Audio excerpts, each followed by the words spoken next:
bag. Whereas that's not true. I think there's a lot of discerning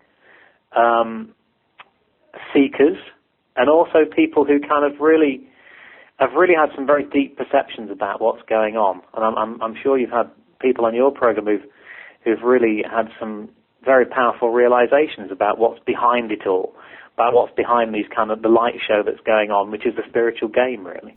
I don't think anyone knows for sure, and that's why there's so much speculation. We're very good at, with the Y2K thing. When things are in the future, it's very easy to get hooked on it. And when the event arrives, of course, people move on to something else, don't they? That's right. It's true. I think we should be kind of hankering after the good old days when the priest would tell us what the truth was, and it was all very easy as long as you were happy to be controlled by the powerful message of the heaven and the hell, and this is how it is, and the good book is the only book. If the Christian tradition was what was going on in your neck of the woods at that time, but it was probably relatively simple 150 years ago. Whereas now there's a huge amount of stuff, and if we are to kind of face it consciously and analytically as well, there's a lot to wade through, really. There's a lot of interesting ideas out there. There's lots of fascinating stuff. Yeah. Well, this is the thing, the internet's a brilliant tool, but at the same time, there's so much information on there, and a lot of misinformation, disinformation, and a lot of garbage. When you have to kind of go through all that and discern what's right. And I often think, because I'm on the internet with the website that I do and the radio show, and sometimes I just wish I could just get away to a retreat or just live a life like an old monk somewhere. But of course, you can't do that these days. Well, you could. Well, I could. Might not pay as well as certain things that we do nowadays, but it's still a possibility. I know places near here that don't have any ADSL or broadband. I must admit, I do envy the Tibetan monks and stuff. I do that. And obviously you're kind of doing that to some regards, but you're still travelling around, aren't you? You're still meeting people. You're coming to London, and I'm travelling around, and also we're hooked up here. So I'm on the internet myself, so we're well in touch here. Even though when I look out the window, it's just woods and hills, and the air is very clean, but it's still. But I like that. I love I think I'd have trouble living in Italy. Full time. We live here all year round. If there wasn't that quick contact with the rest of the world, with my friends, and I can listen to the radio in English. If it was like it was 20 years ago, I'd probably be in more trouble here, I think. Yeah.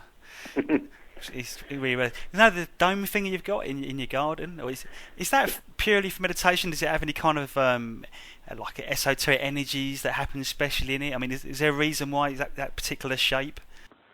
Some people do say that it creates particular energies.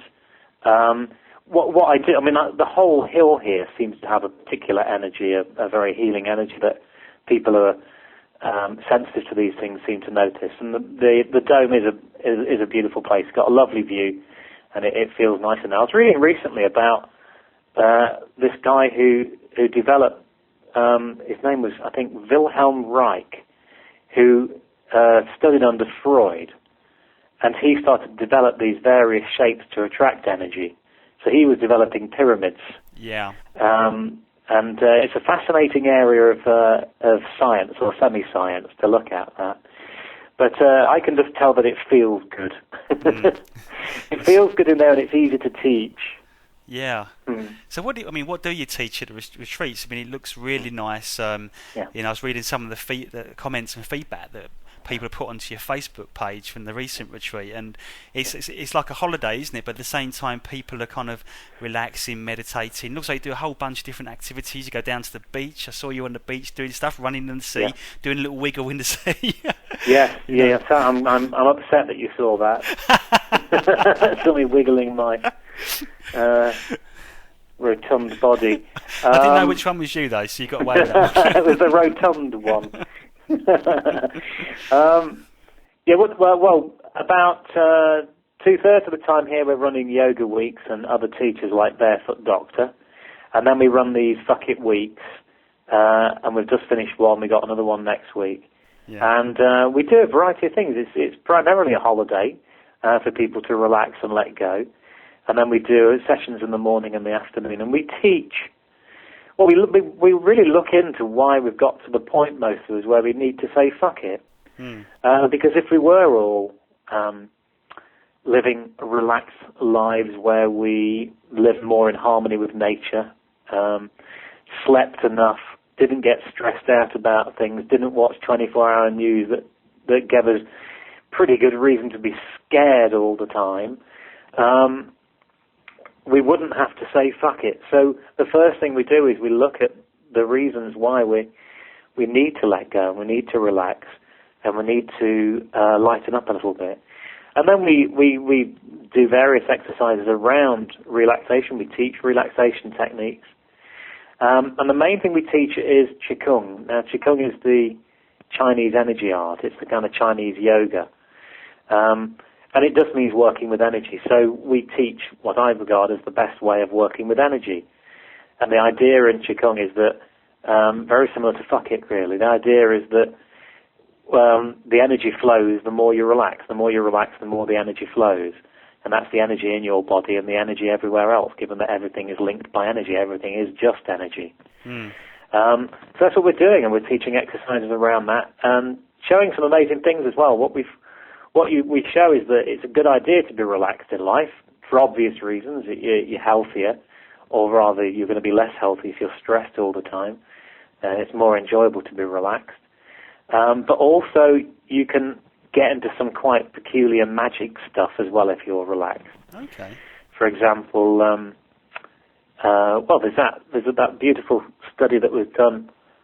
This is mentioned in Lynn McTaggart's book, The Field, about the psychic abilities that they were studying in some American university in the 70s. The CIA suddenly invested lots of money into programs around researching psychic studies because they were scared that the Soviet Union were developing psychic spies. Remote viewing. Exactly, yeah. And the interesting takeout from what I read about that was not that the remote viewing was possible and that you could encourage it in other people as well as trained psychics, but it was that the way to develop these skills and the quality of those who did have psychic abilities was that they were, number one, relaxed, deeply relaxed, and number two, they were playful, which is a beautiful kind of recognition of what it's all about. That not only is being relaxed and playful a lovely state to be in, but it can actually give you magic powers. So when you say magic powers, though, what do you mean by that? Well, I mean, that's what I'm talking about psychic abilities as magic powers. Yeah. So the ability to it's the thing when you do relax, you start to a lot more coincidences happen in your life. Synchronicities and stuff. Yeah, the synchronicities. You start to attract things. You start to kind of get what people are thinking. You sometimes hear what people are thinking, even if you can't differentiate where it's coming from. But some of those abilities, they start to kind of happen naturally. And people who've taught Qigong for thousands of years, they would say that you get psychic abilities from doing the kind of practice, from learning how to relax and to relax deeply. But in this case, the scientists kind of go, okay, there are we can develop psychic abilities, and to develop them, you need to relax deeply and don't treat it too seriously. But that's a kind of happy side effect to me. That element. It's mainly about the beauty of being able to relax and take things less seriously and see the funny side in things, and then consequently have this lovely thing called chi or energy flowing around my body, which feels really nice. Yeah. Brilliant. Just want to go back on some of your background actually, because just let some of the listeners know, quite interesting, what you worked on. There's one thing on there where you mentioned that you had 70 people from the Sci-Fi Channel in mass trance, and you was able to sort of help them conjure up new programs or new creative ideas. Yes. That's true. That sounds incredible, doesn't it? I mean, do these people, when you go into these places like this, are they open to this, or are you sort of approaching it in a way that they're comfortable with? Good questions, because